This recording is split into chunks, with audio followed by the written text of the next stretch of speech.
Motion. Heading लिखा हुआ है यहाँ पे प्रक्षेप के गति। लिखो फटाफट लिखो, ठीक है। टाइप करो। जब किसी वस्तु को क्षैतिज के साथ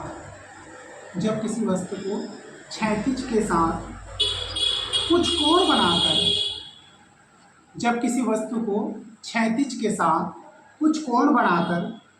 ऊपर की ओर फेंका जाता है। जब किसी वस्तु को क्षैतिज के साथ कुछ कोण बनाकर ऊपर की ओर फेंका जाता है एवं गुरुत्व बल के कारण, गुरुत्व मतलब गुरुत्वाकर्षण है, एवं गुरुत्व बल के कारण इसका पथ परवलयाकार हो जाता है। इस प्रकार की गति को प्रक्षेप्य गति कहते हैं।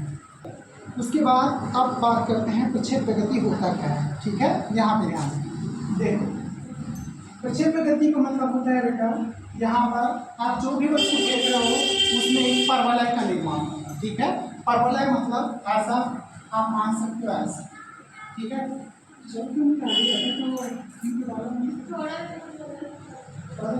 हाँ चलो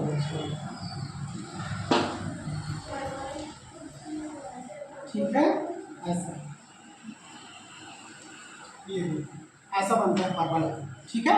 तो परवलय में आप परवलय का बहुत सारे एग्जाम्पल हो सकता है। आप परवलय में कौन सा, जैसे कि क्या होता है, कोई गेंद उठा के फेंकते हो, ठीक है, तो किस तरह से मोशन करता है, परवलय मोशन करता है ना, ठीक है। तो अगर यहाँ से आप सरफेस से करो कि फेंक रहे हो तब की कंडीशन में गेंद कैसा होता है, ऐसा परवलय करके मोशन करता है नहीं। यहाँ से छोड़ते हो गेंद और एक निश्चित ऊंचाई तक जाता है, फिर डंप हो जाता है, थोड़ी दूर जाके होता है ना, ठीक है। ये तो एक कंडीशन हो गया जब यहाँ पर खड़े हो।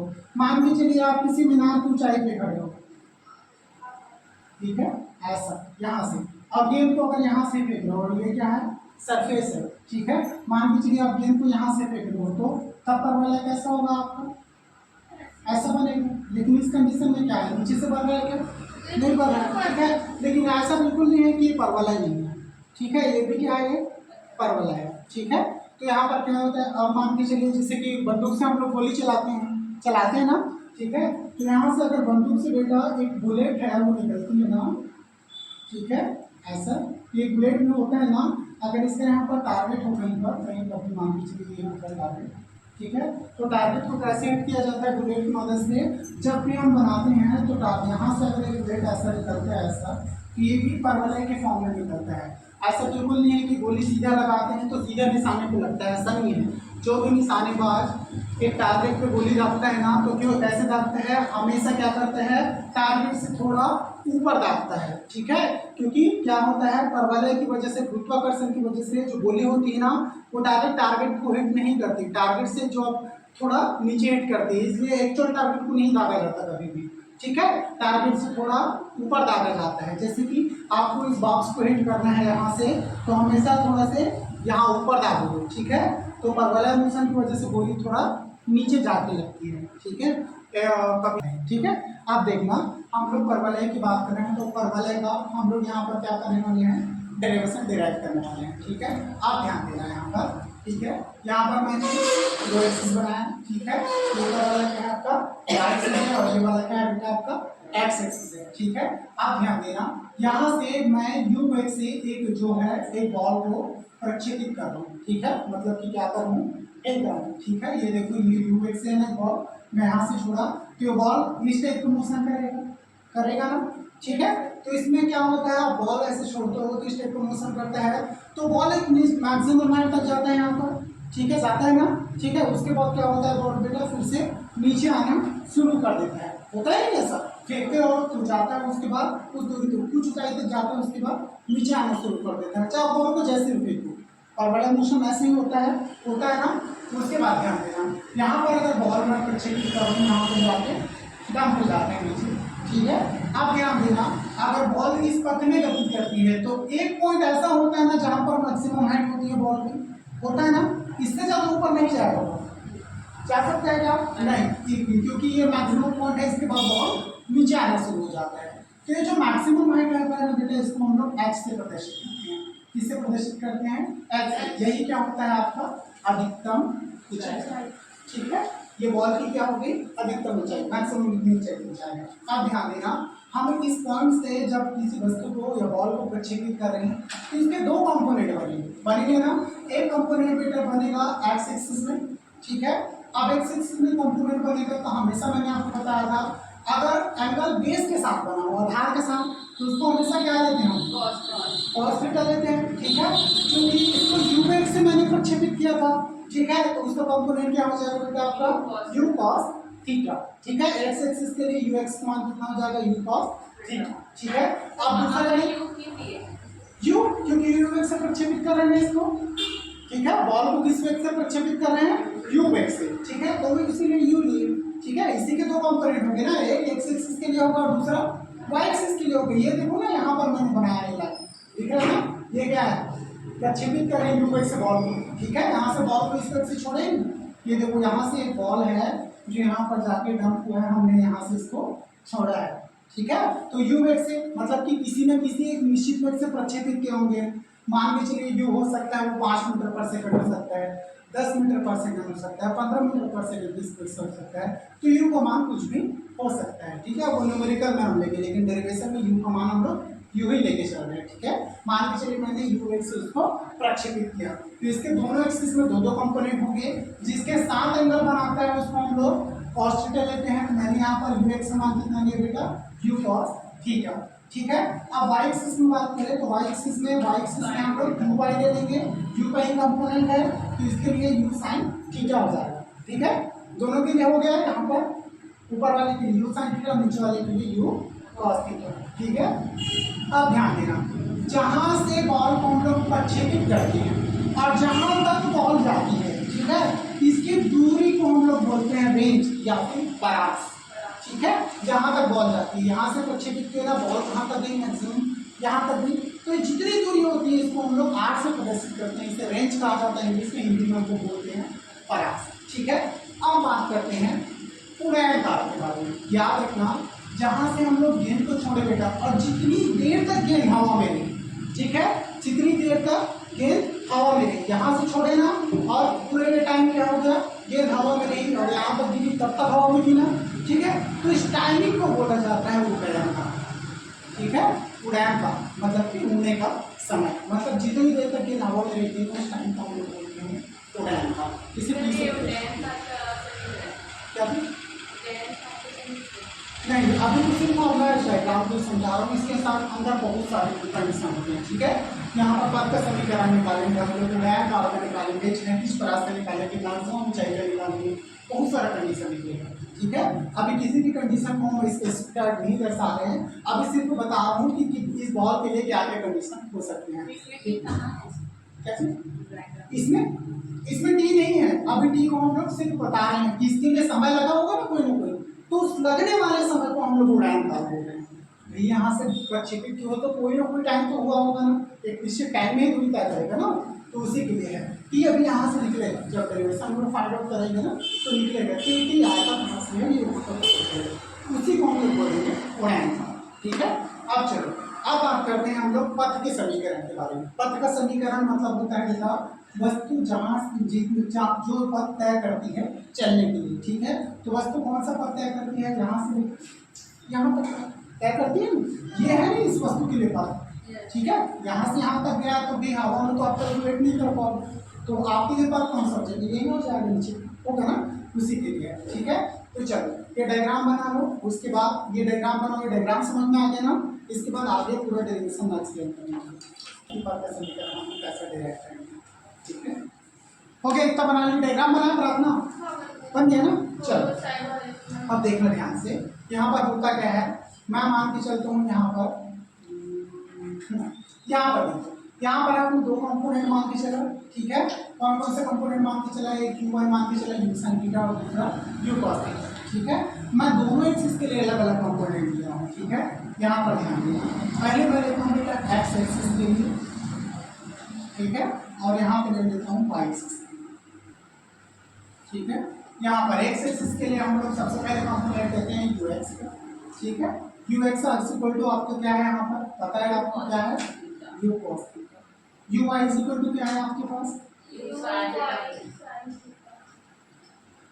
ठीक है। अब देखना ध्यान से, यहाँ पर अगर मैं इसके लिए एक्सेलरेशन लेता हूँ या त्वरण लेता हूँ एक्स के लिए, ठीक है, तो ध्यान देना यहाँ पर अगर हम बात करें गुरुत्वीय त्वरण के लिए, ठीक है, तो मेरे को बताओ एक्स एक्सिस में मैं गुरुत्वीय त्वरण की बात करूँ, किस एक्सिस में?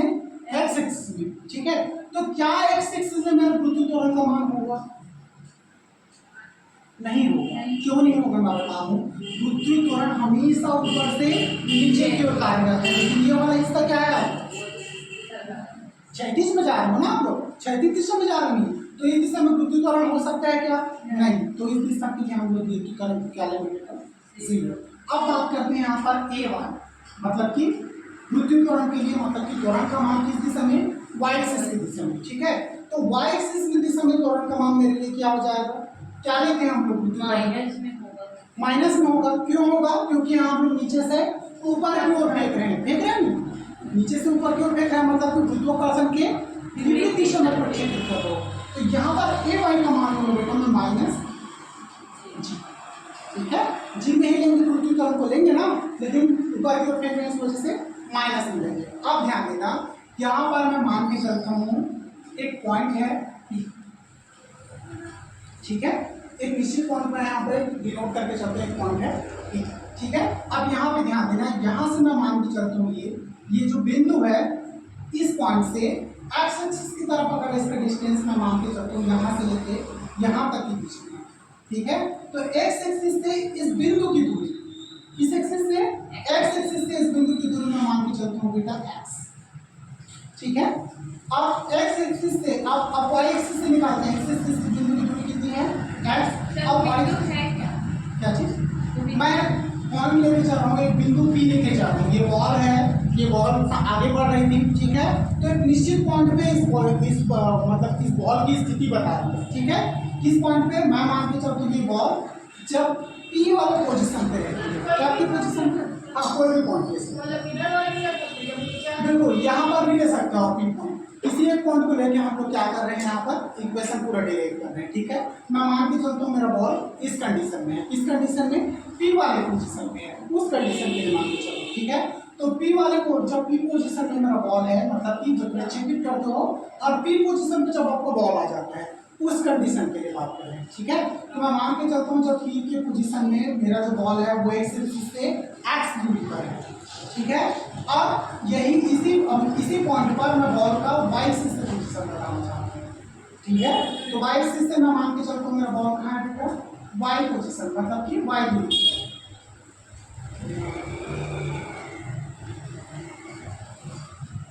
ये एस एक्स मतलब एस एक्स क्या है आपका?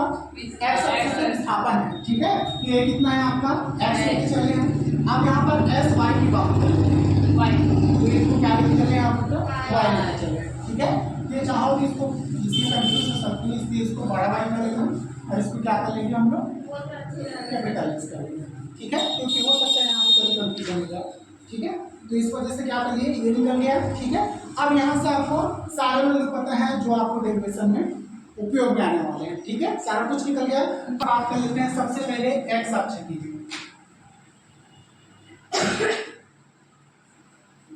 एक्स अक्ष की,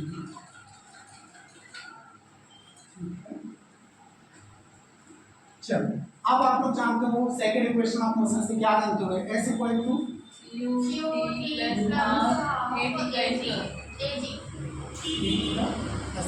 ये जानते हो ना, ठीक है। अब अगर एक्स एक्स की बात कर रहे हैं तो यहाँ पर इस फार्मूले को मैं एक्स एक्स के फॉर्म में लिखता हूँ, s x is equal to u, इसको भी क्या लिख देंगे? एक्स, फिर यहाँ पे क्या हो जाएगा? पी प्लस हाँ, ये क्या हो जाएगा? ए एक्स और ये क्या हो जाएगा? P x. चलो एस एक्स का वैल्यू आपको पता है क्या है? एक्स। यू एक्स का वैल्यू पता है, यू एक्स कहाँ है? यू कॉस, यहाँ पर क्या है? यू कॉस, ठीक है। टी का मान आपको पता है? नहीं पता। प्लस 1/2 ए एक्स का वैल्यू पता है आपको? एक्स कहाँ है? 0। चलो इसको 0 टी स्क्वायर पता है? नहीं पता। ये सब अलग अलग टी बन जा रहा है, चलो चलिए यहाँ पर दूसरा टी बना है। चलो यहाँ पर वैल्यू ये पूरा 0 हो जाएगा ना। फिर क्या हो जाता है u cos थीटा, और ये क्या हो गया बेटा आपका t, ये क्या हो गया पूरा का पूरा 0।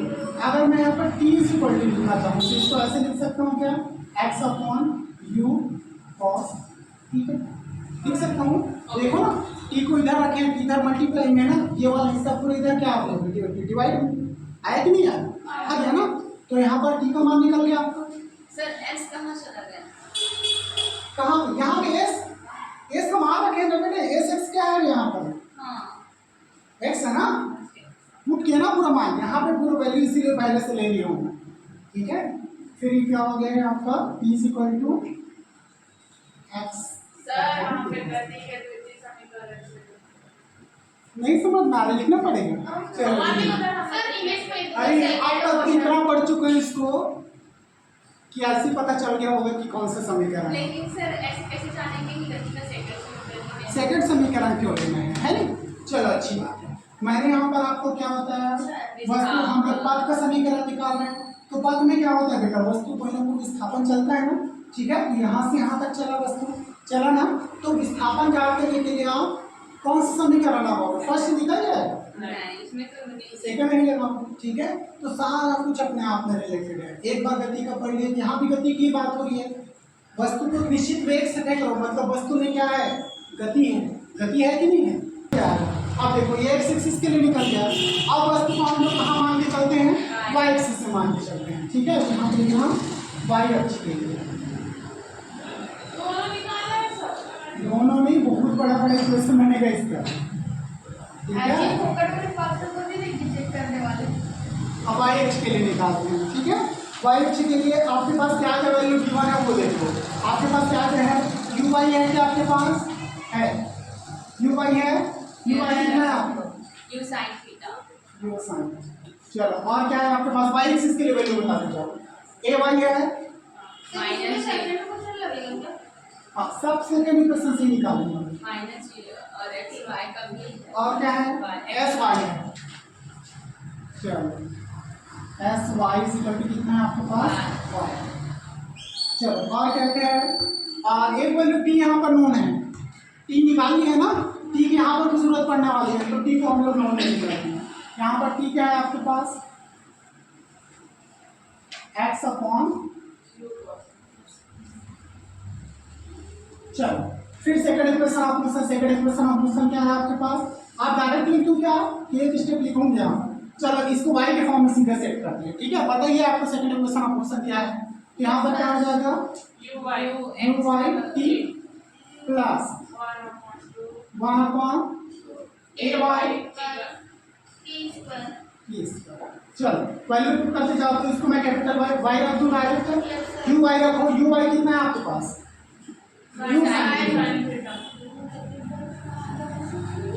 प्लस हाफ ए वाई कितना है, एक मिनट, अब टी का मान रखना पड़ेगा, ठीक है। टी निकल गया ना आपके पास, चलो टी का मान पुट करो, टी का मान कितना है आपके पास, चलो उसके बाद प्लस हाफ, फिर क्या है ए वाई है आपके पास है, माइनस का जी, फिर यहाँ पर ये क्या है x upon you cos T, ठीक है। चलो वैल्यू पुट करते जाओ तो ये स्क्वायर है ना, चलो कुछ ज्यादा तो बताना, ये क्या है स्क्वायर है। चलो इसको रिजॉल्व करते हैं, कुछ कट रहा है क्या, हाँ कट रहा है, u से u कट रहा है, और कुछ कट रहा है नहीं कट रहा है, sin theta upon cos theta को मैं tan थीटा लिख दूं डायरेक्ट, लिख सकते हो ना, सर sin थीटा cos हां पहले sin थीटा cos लिख दो। चलो x अपॉन क्या हो गया ये sin theta upon cos theta, x भी, ठीक है, प्लस इसको प्लस की जगह डायरेक्ट माइनस लिख दूं। सर x कहाँ जाएगा, ऊपर का वो भी तो लिखाएंगे ना, हाँ तो एक से लिखूंगा ना, ऊपर में ही लिखूंगा, बगल में लिखूंगा मतलब ऊपर में ही है, ठीक है। यहाँ पर क्या हो जाएगा, माइनस को मल्टीप्लाई कर देता हूँ प्लस के साथ, ठीक है। तो इसको मैं क्या लिख सकता हूँ, माइनस जी बाई 2 लिख सकता हूँ, ठीक है। चलो अब इसको स्क्वायर कर दो, स्क्वायर करने के बाद क्या हो जाएगा, x स्क्वायर एक्स स्क्वायर फिर upon you square cos square theta. चलो अब चलो और रिजॉल्व करो इसको। y इज इक्वल टू फिर कितना हो जाएगा आपके पास, इसको मतलब x है tan थीटा लिख दूं।